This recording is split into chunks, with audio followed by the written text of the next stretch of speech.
Stellar Fundraising Auctions presents Black Tie and Tails. Brought to you by our partner Sojourn Ventures, featuring your co-hosts Greg Quiroga and Devon Bell. Welcome back to Season 2 of Black Tie and Tails, where we share tales of triumph and tragedy from the wonderful world of fundraising auctions. I'm Greg Quiroga, half of your co-hosting team. As always, I'm joined by co-host Devon Bell. Hello, all. Happy New Year, Devo. Thanks, buddy. Same to you. Thank you very much. And you, not to give away your birth date, social security number, mother's maiden name or any of that, but you recently celebrated a birthday, yeah? I did. 56 years young. I know that's coming up for you. Yeah. And you've got the post New Year's, post holidays birthday date. Right. My brother was born a little over a week, about a week and a half before Christmas. And so, the way we grew up, it wasn't full of wealth and plenitude. So his birthday was always negatively impacted by Christmas. Yeah. And here's your combined gift. Presents. You're right. Combined gifts. So with the birthday and the New Year, did you hit the same thing?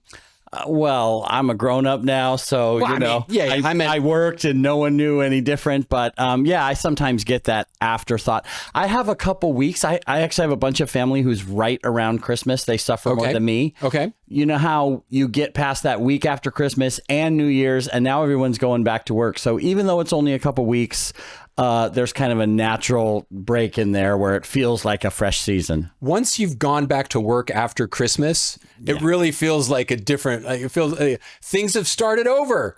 Right? I see what you did. Nice. See what he did. Things have started over. And especially in our world, our work world, the New Year, there's a lot of, I want to say, cultural mythology around the New Year, and resetting the date somehow magically resets all of these things in life, in the world, and we and resolutions. God, I hate resolutions.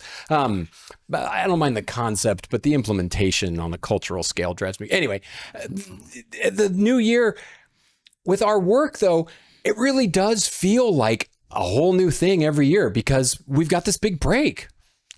Right. Not only do the organizations for whom we work have a big break, right, and no one does anything, and they have a couple months, right? Like none of us touch an auction until at least February. They don't do any fundraising auctions. They're doing other stuff, sure, right? Yeah, year campaigns and all this other stuff, which is why nobody wants to do a fundraising auction. Yeah, right. Now, what does that mean to us? But then for us personally, it falls off a cliff after Thanksgiving, right, maybe one, and it doesn't hit again till Valentine's Day. So for you and I, it takes on this surreal quality. Did I used to do this? Right.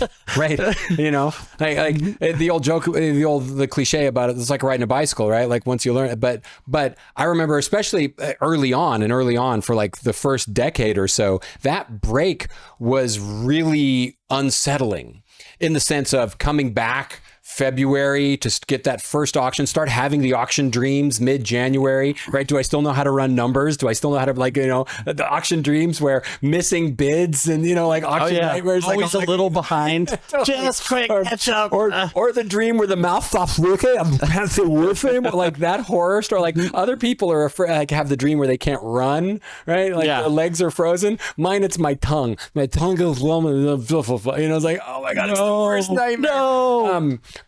But also starting over in a positive way because it's a chance to take a break and come back fresh. And I know I hit those events at the end of the year with the same attempted vim and vigor that I bring. But the beginning of the year, it's a little fresher.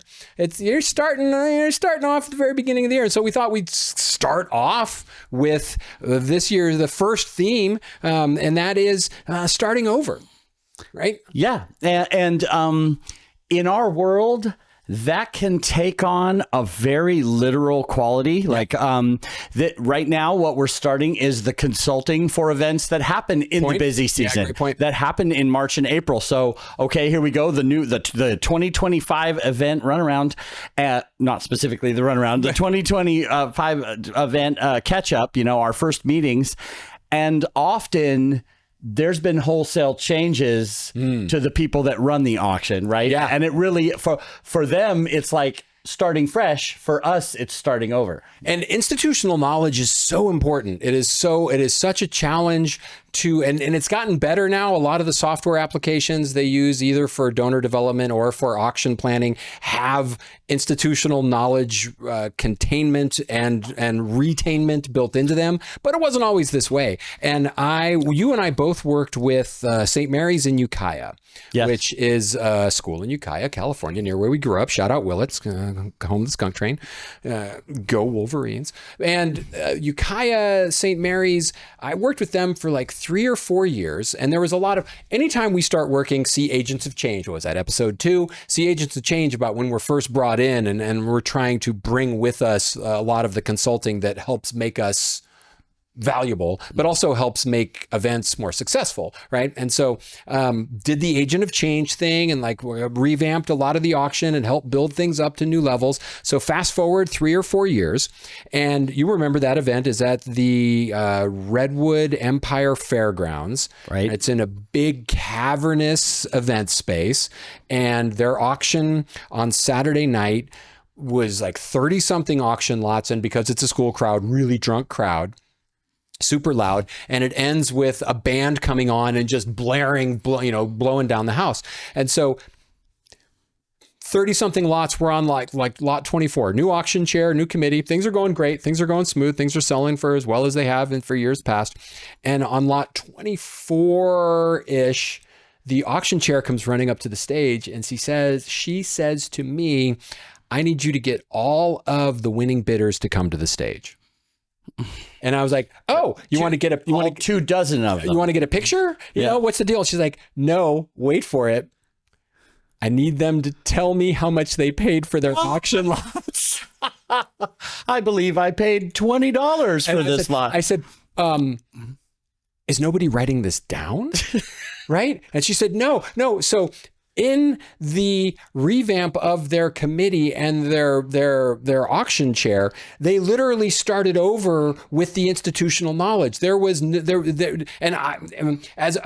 now as a consultant, I blame myself, right? I was like, oh my gosh, how did I not see this coming? But who's gonna do this? You assume, like you said it one year, you don't need to say it every year. We need X number of spotters, right? We need 1 spotter for every 4 tables, and we need 2 people to act as recorders to write down what I say so that we can cash everybody out at the end of the night. For redundancy purposes, and maybe we record it too for a 3rd level. Well, and so here's what happened. I said, oh my gosh, that'll never work, right? Like they're not going to remember, and B, any number they give you is going to be off by at least 30 to 40%. As the kids say, it'll be sus. Very sus. No cap. And so I said, just get somebody to write down the last 8 lots. Right. And I got you. And so when the auction was over, I immediately went back to the soundboard, stopped record, checked. Thank goodness my MP3 player had the whole auction recorded on it. The band starts, right? So it's super freaking loud. It's Mendocino County in February, which is not warm at 11 o'clock, 10 o'clock at night, right? So I go out in the cold, the poor shivering little auctioneer in the cold out on the hood of some F-150 and like put in my earbuds and transcribe the entire auction for them, because I'm like, I know my rhythm. I know my MP3 recorder. It took me like 20 something minutes to fast forward and record their entire auction. So, A, thank goodness for fail safes, but B, and I guess we can save the lessons learned for at the end of the podcast, but it institutional knowledge is so crucial when you're starting over with new staff, committee members, the whole 9 yards. Yeah, it's kind of a double-edged sword. Like I think we probably said in the Agents of Change episode that when you have an organization that doesn't know what the hey, and they are saying what's a fund a need and what's a spotter, right. In a way it's great because it's tabula rasa and you set it up the way you want it, right? You got to kind of like crossing all the T's and dotting all the I's as you go. But when they're starting over and you've worked with them before, well, right. Everything I put in is like all for naught now, right? You get I was saying to you earlier, he told me it was going to be starting over and talking about, when the organization is made a bunch of changes and is like doing things in a new way, that does not include picking a new auctioneer. Right. Yeah. Thankfully. So here we are. Yeah. Right. Because so often the new chair comes in and they're like, I want to change something. There's this guy I love. And the thing we're going to change is you. And I think I've said this numerous times on this podcast. I don't take it personally when the winds of change blow me into town, and I try not to take it personally when they blow me out. Agents and victims of change. Yeah. Oh, no. Speaking of. No, there's no way. I can't make that bridge. There's no way I can make that bridge. Black Tie and Tails. Speaking of change. Yeah. Speaking of if change. you need a change of scenery, Nice. it's a stretch. You should roll with it. It's a stretch. Speaking of change, if your auction needs a change of pace in its travel lots. He's the way. That's why he's the pro. It only took us 3 tries to get here. Team effort. If only the AI was plugged in. Black Tie and Tails is brought to you by our partners at Sojourn Ventures. When your auction is in need of some international travel, check out Sojourn Ventures. They curate trips to Italy, Bali, Spain, and they recently added Venice to their list of Italy consignment packages. They offer over a dozen curated packages that include round-trip airport transfers, full body massages, yes, please, daily breakfasts, in-home chef dinners, and much, much more. Your buyers are going to enjoy top-level concierge service and 2 full years to redeem their trip, all at reasonable consignment prices. Check out sojournventurestravel.com or look for the link in the bio of this podcast. Now, when we were talking about the theme starting over, you had You had talked about when a client wants to isn't changing you, but the rest of the list is up for grabs. Right. Like they're not changing me, but I don't recognize anything around me. Right. Completely new. This is, I believe this was for a school. And that's kind of the idea of starting over is an ongoing theme with schools, right? A lot of the organizations we do, this person's been on the board for 20 years. They know all the other tall poppies in their crowd who have been supporting this organization forever.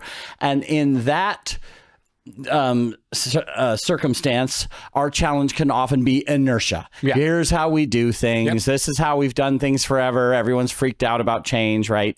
We do an auction every time, even though it doesn't succeed. We never do an auction, even though you probably could. We always have the fun to need after dessert. Yeah, exactly.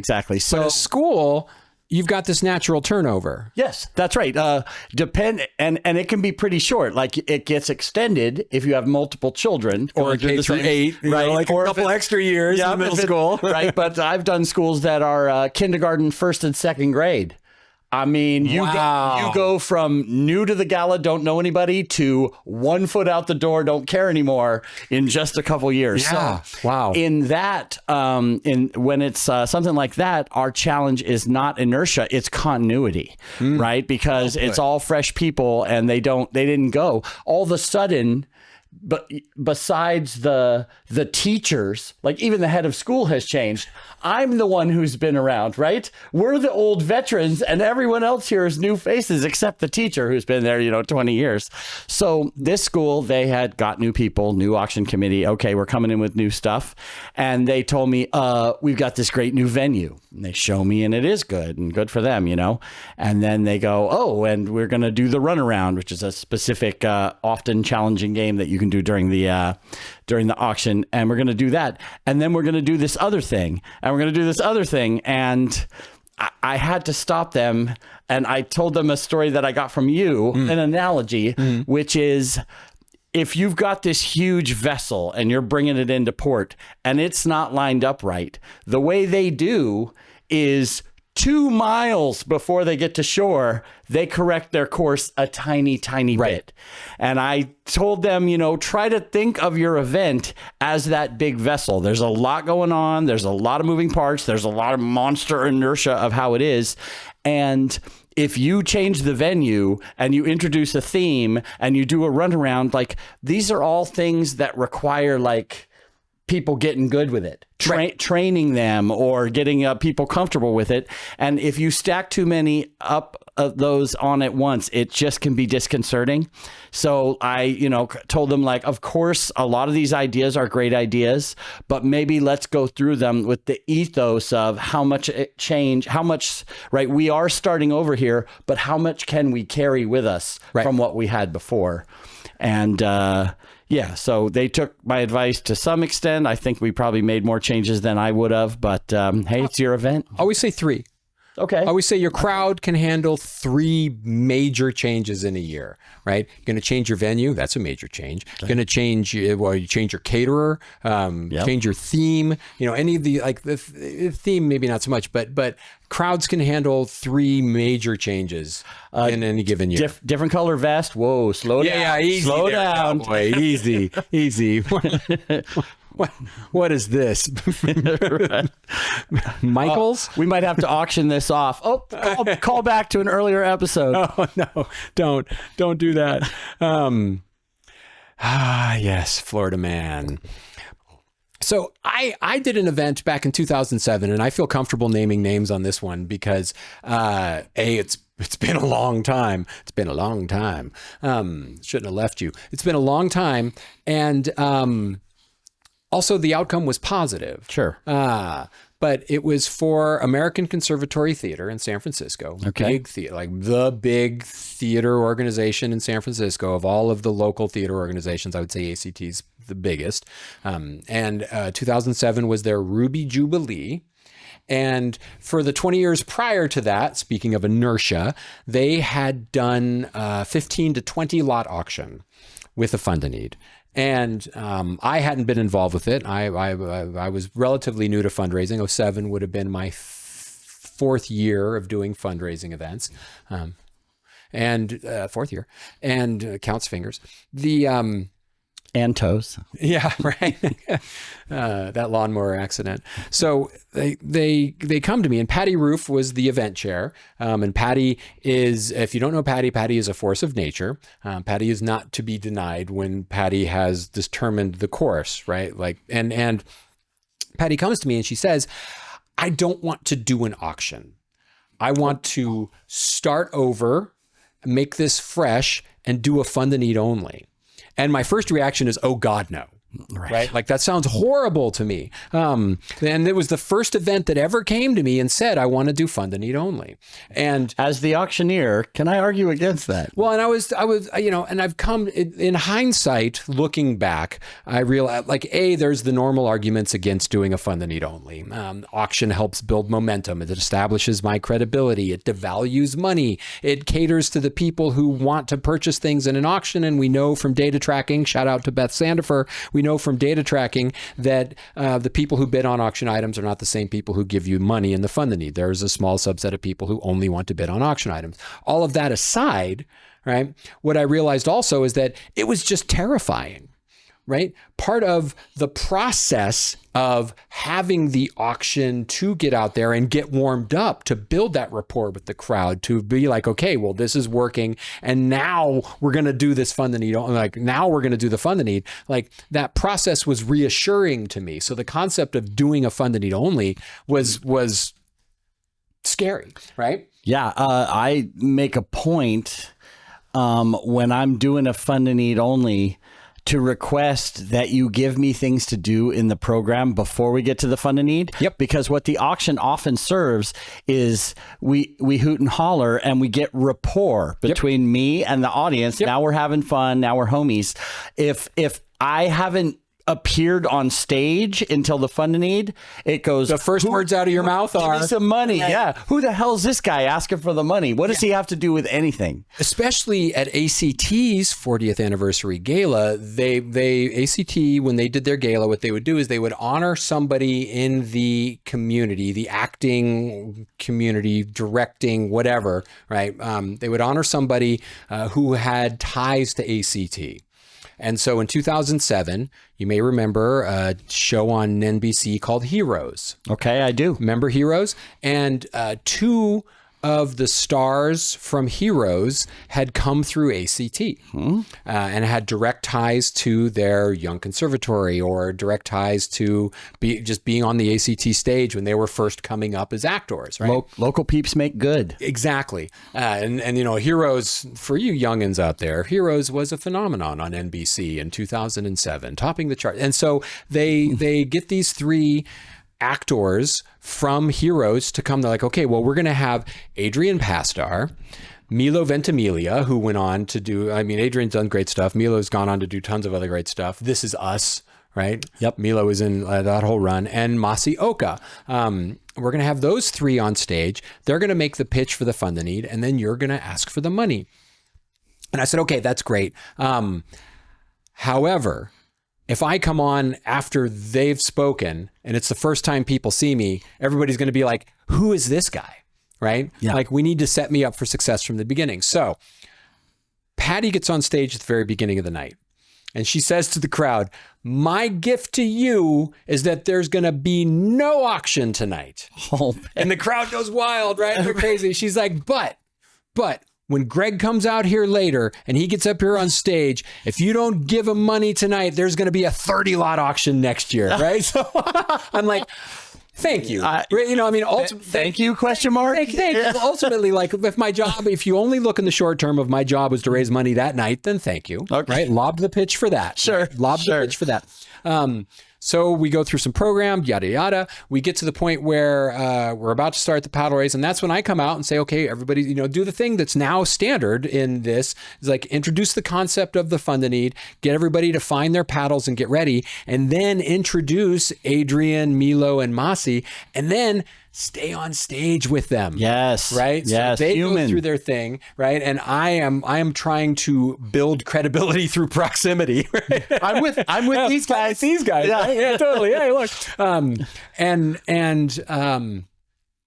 It worked.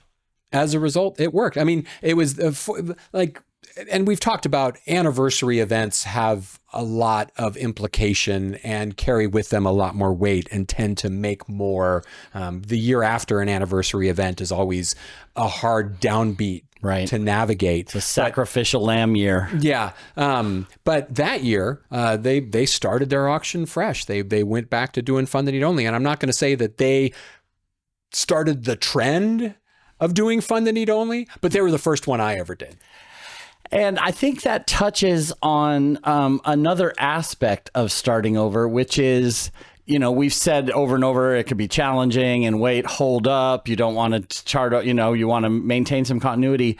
But that's a perfect example of it being an opportunity. Yeah. Right. It's an opportunity to it's easy to do the same old thing over and over again, and it just gets stale. Like we've said that with an individual auction lot. You know, this people give their condo in Hawaii, and guess what? Everyone who wanted to do it has already done it. In fact, last year's winner didn't even do it. They just donated it back. So when you do have a starting over, it's a chance to look at what, you know, maybe you can bring to them. Here's what really worked and I wouldn't mess with. And here's what maybe needs a break or a tweak or just dump it, you know? And, I had in the notes then I didn't get to, but sometimes starting over means giving a long time auction lot a rest. Yeah, right? absolutely. And if you're looking at, I mean, and I tend to flow pretty intuitively, and by that I mean like I'm very passionate and I tend to just like talk a lot and my mouth goes places. And then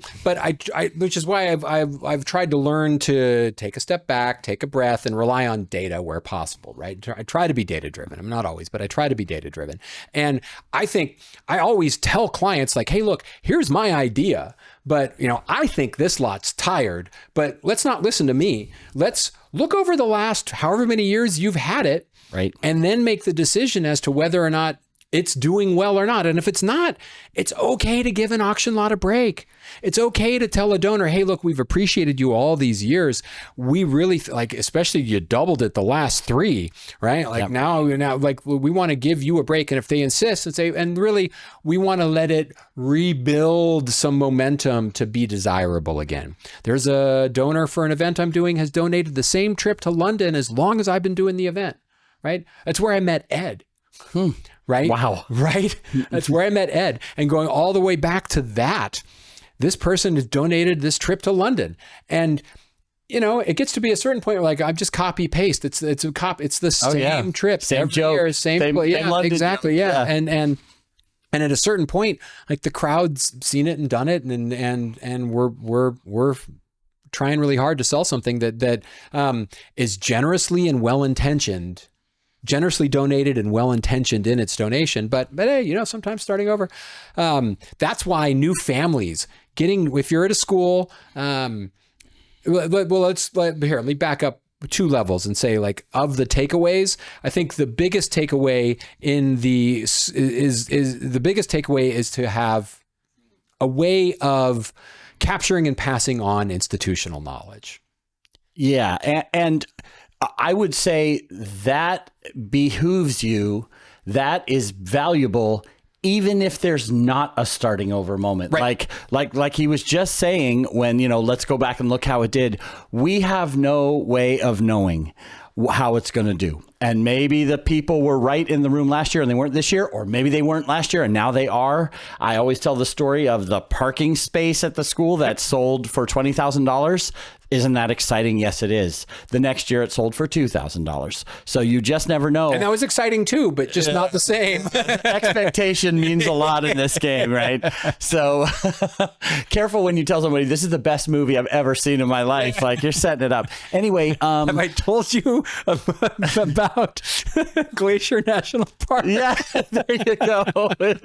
It's the best ever. The best ever. He told his family that before they went. And then I said, so a couple days before, did you start like backpedaling and like, it's okay. Yeah. You know, it might be crowded. For a decade, I'm telling my family, oh my God, Glacier National Park is amazing. You won't believe, like, nature and the glaciers, and they carved this out. And then, like, the week before, but it's probably changed. Yeah. I was probably younger and smaller. Right. And so it seemed bigger. And now when it comes to glaciers and ice like that, it doesn't matter how tall a human you are, they're still pretty big. Yeah. And Glacier is all that. Yeah. So, right, I'm sure they were blown away. But, what I was going to say is just like with budgeting, you know, like when we're saying, oh, how will this lot do? And if we never had it in before, then we don't know. Right. You can never know going forward, but you could, if you keep good records, you could know with certainty how it did do. Yeah. Right. And sure, past performance is not a guarantee of future results, but it's a great starting point, and you can see trends, and you can work off what you already know works and what maybe needs to work better. Yep. So keep good records, right? And keep records and keep, if you can, have sheets delineating roles for the auction, right? Yeah. I worked with the Napa Valley Vintners and Growers Alliance, not Napa Valley Growers, the NVG. And first time I met with them, I felt like I was meeting with the auction mafia. Right. Because we met downstairs at Trinchero in this like dimly lit room with candles embedded in the walls. Nice. We sat at this big, huge, dark wood table. Right. It felt that, and it didn't hurt that Goodfellas is playing over screens in the bathrooms. But they handed out, they had roles, they had descriptions for every role, and they had they had a really strong committee. And one of the roles that I still remember, and I kept the copy of this and still use it to this day, was they had a fund-a-need chair. They had an auction chair and a fund-a-need chair. I love that, because that embodies it will be important if we act like it's important. Yeah, and right? and they had a job description for the fund-a-need chair, and this is what this person does, and it was extremely valuable. But again, this was all in a notebook that got opened and handed out to everybody at the first auction committee meeting of every year. Like, okay, we need to fill these roles, right? Who wants to do this? Who wants to do that? Sure. And all the way down to you get to the auction night, and lo and behold, we need at least 2 recorders. Right? Yeah, someone should be writing this down. Somebody should be writing this down. Did I not say that out loud? Yeah. I should have. And I've had the situation, maybe you have as well, where they get a new director of development, and it's an all new auction group, and they go to me, what did we sell past years? And I can go, here you go. Right. Here's the here's the list from last year or from 2 years ago. So we can be part of the institutional knowledge. Yeah. my lot order spreadsheet includes tabs for every year I've done the event going back. Yeah. Right. So I have all of going back. I think I started doing this in 2014. I'm like, hey, I should keep this all in one place instead of having like just a new spreadsheet every year. And so I can scroll back. It also helps when trying to do a lot order. That kind of institutional knowledge helps me. Like, oh, I have a tendency to put this lot first every year. Yeah. And the donor gets mad about it. So maybe I should change that this year. Well, and like you said, for the London, it sure is pleasant to basically cut and paste and then clean it up a little. The description from last year, like that was easy. Yeah, that was nice. But I think that trip to London made the top 10 most exciting lots at one point, or like made my list at one point, because it was like, it did super well a decade ago, institutional knowledge, limit your changes to 3 big things, right? If you're going to start over. And if you're going to start over, I'd say we didn't discuss it, but it didn't come out in the context of any of the stories, but get buy-in, right? Yes. Don't just change for the sake of change and then hope everybody's going to come along with you because you made this change happen, right? People say, what do you think about this as a concept? Bless you. What do you think about this as a concept for our fund a need? And I'm like, I think it sounds good, but why don't you go ask some of the donors first, right? Because I'm not going to give you $25,000 the night of your event, but if you know somebody who is, ask them. Start with them. Start with the people who are actually going to support you. So if you're going to make changes, get buy-in on the changes before the night of, so that people aren't going, oh, wait, what is this? When they arrive, they're like, oh yeah, check this out. Right. It's a little harder to get buy-in from the crowd, but you can tease that as features, not bugs, what we're going to change. And it's absolutely crucial to get buy-in from the board, from the auction committee, from the development director, from the head of school, from the people from the executive director of this organization, the people that are movers and shakers that actually are probably inviting the people who are going to give. Right. Let's get buy-in from them so everyone's excited and they already had a chance to voice their concerns and we can address them. Table captains. Have table captains. Sure. And then you only have to have one person per table on board with the change. Yeah. And then empower them to go get their table fired up. Right. And when you have someone who's new, right, it's a person with a freshman at the school, or it's a person who just joined the organization, then could all the kindergarten parents please raise their hands? Right. That's a real opportunity, because this isn't a new way for them. This is the way. Right. So we'll get them in. We'll make golden gooses that'll go for the duration, and they'll be completely on board with the new way because they don't know anything different. Yeah. Thank you, listener, for joining us for this episode of Black Tie and Tails, and for joining us for a second season of this journey. We appreciate you, and we look forward to seeing you on our next episode. If there's anything that you want to say or comment on, please find the place to do so in the comment section of the video, or please feel free to find our website, blacktieandtails.com, and send us feedback through that. You can always find our podcast on Apple, Spotify, Google, YouTube, and all your favorite podcast distribution channels. And like I said, you can find it at blacktieandtails.com. Thanks again for joining us. We'll see you next time for episode 2, Location. Cue the music. And I thought about